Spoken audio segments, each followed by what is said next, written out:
Two men sat in an austere stone church. Father Michael removed his glasses and rubbed his eyes, having spent the better part of the evening listening to a man claiming to be an angel. He'd heard all sorts of things in his time, many of them more outlandish and absurd. Yet this case commanded his attention. The man knew everything there was to know about angels from Scripture, and some things that weren't public knowledge. That made for interesting conversation, but it proved nothing. Any man can memorize passages and interpretations, and with enough effort, could find the rest. What made Michael nervous was a phrase the stranger said in passing, as if something so banal and regular that everyone knew it to be true instinctively. God doesn't believe in angels. To the uninitiated, the phrase looks wrong. Believers would rightfully ask how God could possibly not believe in angels if God was the one who created them. Non-believers, well, they would likely see it as an absurdity that a fictional being wouldn't believe in another fictional being. From experience, Michael knew better. God did not suddenly stop believing that angels existed.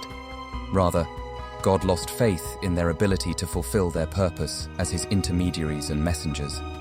Angels did not please God with their results, and over time were forgotten as tools of the divine, destined to languish on earth like so many rusting tools in a crumbling shed.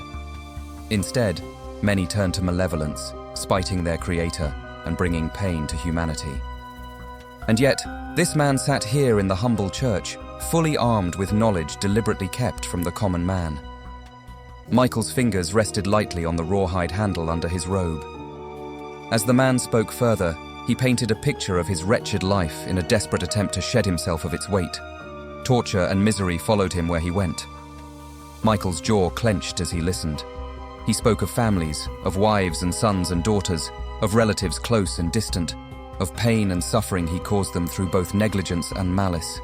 He spoke of friends and colleagues and strangers, suffering wounds through his words and his actions. Death was a constant companion, inevitably taking all but him after so much pain. The man seemed indifferent to the plight of others that he caused, resigned to it. Why does it matter, when God doesn't believe in angels like him anyway? By this point, Michael had heard enough.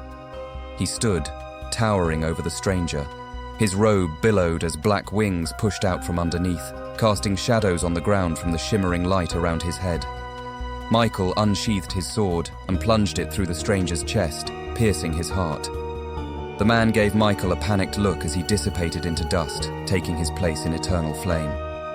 There were many like him, and many more to come. God doesn't believe in angels, but with Michael's help, he will.